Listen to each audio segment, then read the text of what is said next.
Saudara-saudariku yang terkasih, kita berjumpa lagi. Kembali Anda bertemu dengan saya, Pastor Igo Walerubun MEC, dalam Kisah Para Orang Kudus Setiap Hari.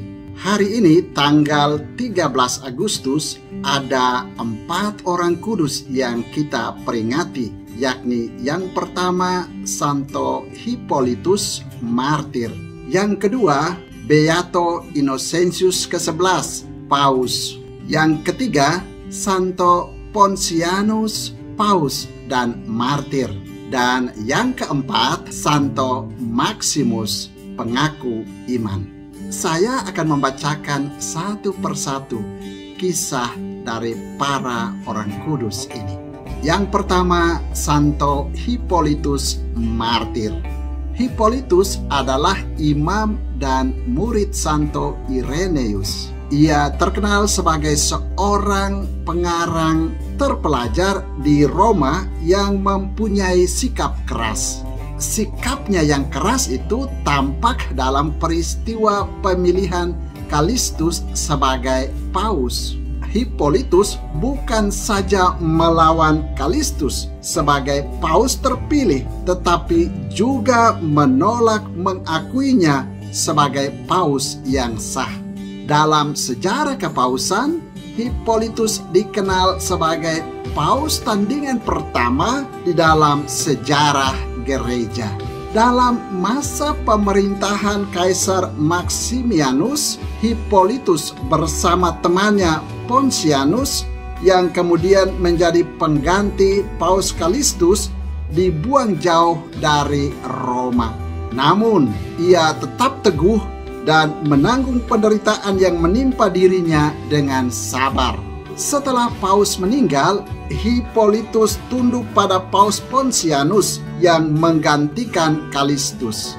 Hippolytus bersama Pontianus kemudian dibunuh bersama-sama oleh Kaisar pada tahun 235. Orang kudus kedua yang kita peringati pada tanggal 13 Agustus adalah Beato Innocentius ke-11, Paus. Benedetto Odescalchi, demikian nama Innocentius, lahir di Como, Italia pada tanggal 19 Mei tahun 1611. Masa pontifikatnya ditandai dengan suatu perjuangan panjang dan berat melawan campur tangan Raja Louis ke-14 dari Perancis dalam urusan-urusan gereja.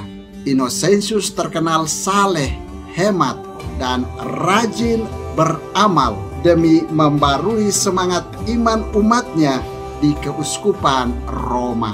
Kecuali itu, ia dikenal luas karena mengutuk ajaran-ajaran sesat laksisme dan quietisme dan menggalang persatuan di antara raja-raja Kristen menghadapi serangan bangsa Turki. Sejak kecil, Odescalchi dididik oleh imam-imam Yesuit di Como. Ketika beranjak dewasa, ia sibuk berdagang dan menjadi militer. Kemudian ia belajar ilmu hukum di Roma dan Napoli hingga selesai pada tahun 1639. Hasratnya untuk mengabdi Tuhan dengan hidup sebagai imam tercapai ketika ia ditahbiskan menjadi imam beberapa waktu setelah menyelesaikan studinya. Karier imamat Odescalchi dimulai pada bulan Juli tahun 1643 tatkala Paus Urbanus ke-7 menunjuk dia sebagai Presiden Kamera Apostolik, lembaga yang mengurus seluruh harta milik tahta suci.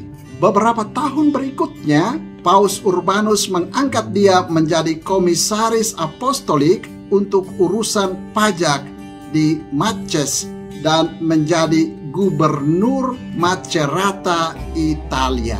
Pada masa kepemimpinan Paus Innocentius ke-10, Odescalchi diangkat menjadi diakon kardinal pada tanggal 6 Maret 1645 dan tidak lama kemudian menjadi imam kardinal. Kecerdasannya dalam menangani berbagai urusan mendorong Paus Innocentius ke-10 memilih dia sebagai utusan Paus ke Ferrara, Italia untuk melayani kepentingan gereja di sana. Dari Ferrara, ia mendengar berita pengangkatannya sebagai uskup Novara, Italia. Ia kemudian ditahbiskan menjadi uskup Novara pada tanggal 30 Januari tahun 1651. Kariernya ditandai dengan berbagai usaha keras untuk memperbaiki kesejahteraan jasmani rohani umatnya. Di samping pembinaan rohani umat, ia juga mengadakan berbagai proyek pekerjaan umum. Atas permintaan Paus Alexander ke-7, Odescalchi menetap di Roma sesudah konklav. Jabatannya sebagai uskup Novara diletakkannya pada tahun 1656. Tugasnya yang baru ialah membimbing beberapa kongregasi di Roma dan mengatur administrasi gereja. Sepeninggal Paus Clemens ke-9 pada tahun 1669, Odescalchi diajukan sebagai calon paus. Namun konklav yang dipengaruhi oleh veto pihak Prancis memilih Emilio Kardinal Altieri menjadi paus dengan nama Clemens ke-10. Pada sidang konklav berikutnya, menyusul kematian Paus Clemens ke-10, Odescalchi sekali lagi diajukan sebagai calon satu-satunya. Ia lalu diangkat menjadi paus pada tanggal 21 September tahun 1676 dengan nama Innocentius ke-11. Sepanjang masa pontifikatnya, Innocentius dihadapkan pada masalah campur tangan Raja Louis ke-14 dari Prancis dalam urusan-urusan gereja. Pertentangan ini memuncak tatkala Raja Louis memanggil suatu pertemuan rohaniwan Prancis pada bulan Maret tahun 1682. Pertemuan ini menyetujui 4 usulan anti-paus yang dinamakan kebebasan Perancis. 4 usulan itu meliputi deklarasi tentang supremasi konsili-konsili ekumenis gereja di atas paus, penyangkalan terhadap hak-hak paus untuk memecat raja-raja dan membebaskan bawahan-bawahannya dari ketaatan, dan desakan bahwa penilaian paus dalam masalah-masalah iman memang menduduki peringkat tertinggi, namun bukan tidak dapat salah tanpa persetujuan seluruh gereja. Innocentius mencela kebebasan Perancis pada bulan April tahun 1682 dan mengumumkan celaan-celaannya terhadap rohaniwan Perancis yang mengikuti pertemuan itu. Hubungan antara Paus dan Louis semakin runcing pada tahun 1685 tatkala Raja Perancis melancarkan suatu penganiayaan kejam terhadap kaum Protestan yang dihukum Innocentius sebagai ekstremis. Paus menolak calon yang diajukan Louis untuk menduduki takhta keuskupan Agung Cologne Jerman dan menunjuk seorang utusan yang tidak simpatik kepada Perancis. Monarki Prancis mengambil alih wilayah kepausan Avignon, Prancis, dan menangkap semua utusan paus yang ada di sana. Perselisihan ini terus berlangsung hingga masa pontifikat Alexander ke-8 pengganti Innocentius. Masa kepemimpinan Innocentius ditandai dengan berbagai usaha pembaruan gereja. 2 dekrit terkenal melawan bidah laksisme dan quietisme dan perlawanan Eropa terhadap serangan bangsa Turki yang Islam. Tidak lama sesudah ia menduduki tahta kepausan, ia melancarkan program ekonomi untuk membatasi anggaran Kuria Roma. Dengan tegas, ia melawan praktek nepotisme, membarui cara hidup biarawan-biarawati di semua biara Roma, dan mengajak seluruh umat untuk menerima komuni suci sesering mungkin. Dengan berbagai bantuan diplomasi dan usaha pastoral, Innocentius berhasil menghadang serangan bangsa Turki di Vienna pada tanggal 12 September tahun 1683, di Budapest pada tanggal 2 September 1686, dan pada tahun 1689 di seluruh wilayah Balkan. Setelah mengalami penderitaan panjang karena penyakitnya, Innocentius akhirnya meninggal dunia pada tanggal 12 Agustus tahun 1689. Orang kudus ketiga yang kita peringati pada tanggal 13 Agustus adalah Santo Pontianus, Paus dan martir. Paus berkebangsaan Roma dan putra Calpurnius ini memimpin gereja Kristus dari tahun 230 sampai 235. Hari kelahiran dan kisah hidup masa mudanya tidak diketahui. Masa awal pontifikatnya ditandai dengan perlawanan keras terhadap skisma yang ditimbulkan oleh Hippolytus, seorang penulis terkenal pada masa gereja purba. Kecuali itu, ia mengadakan sebuah sinode untuk memperkuat hukuman terhadap Origenes yang menyebarkan ajaran sesat. Pontianus kemudian dijatuhi hukuman pembuangan oleh Kaisar Maximinus Traxianus yang melancarkan penganiayaan terhadap orang-orang Kristen. Bersama Hippolytus dan jemaat Kristen lainnya, Pontianus dibuang ke Sardinia.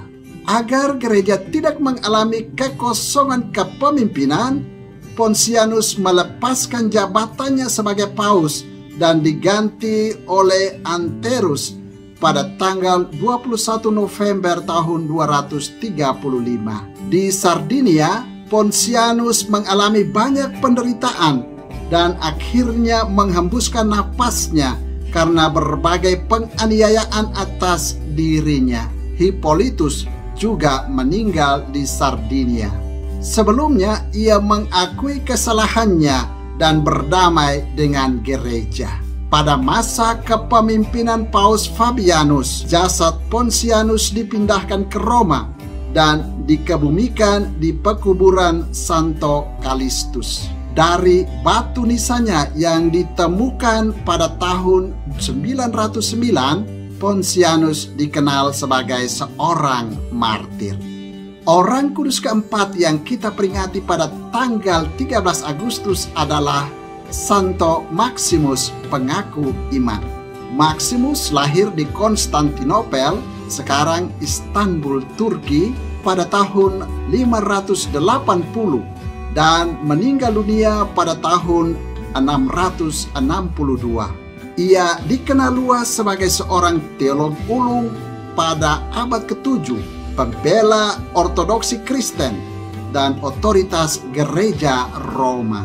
Setelah meletakkan jabatannya sebagai sekretaris Kaisar Heraklius, Maximus menjadi biarawan dan abbas di biara Chrysopolis, sekarang Scutari, Turki. Ia menulis banyak buku teologi, mistik, dan askese yang sangat berpengaruh terhadap mistisisme Bizantium saat itu. Sesudah tahun 638, ia dikenal luas sebagai seorang penyerang heresi monoteletisme yang mengajarkan bahwa Kristus hanya mempunyai satu kehendak, yaitu kehendak ilahi. Serangannya terhadap heresi itu memuncak tatkala Kaisar Konstan II menerbitkan satu dekrit yang membela keberadaan dan ajaran heresi monoteletisme. Terbitnya dekrit Kaisar itu menimbulkan kemarahan pihak gereja. Paus Martinus pertama segera mengadakan sebuah konsili di Roma untuk menghukum heresi monoteletisme sekaligus dekrit Kaisar. Maximus tampil sebagai seorang peserta konsili yang vokal dan gigih mendukung Paus. Karena pandangan-pandangannya, ia dibuang Kaisar Konstans pada tahun 655 di kota Bisia, Turki Barat. Pada tahun 662, ia dikembalikan ke Konstantinopel, tempat ia menghembuskan napasnya yang terakhir setelah mengalami penganiayaan berat dari pihak Kaisar. Karena kegigihannya membela iman Kristen dan Paus, Maximus dijuluki Konfesor, pengaku iman. Saudara, demikianlah keempat orang kudus yang kita peringati pada tanggal 13 Agustus, yakni Santo Hippolytus Martir, Beato Innocentius ke-11 Paus, Santo Pontianus Paus dan Martir, dan Santo Maximus pengaku iman. Santo Hippolytus, Beato Innocentius ke-11, Santo Pontianus, dan Santo Maximus, doakanlah kami. Tuhan memberkati.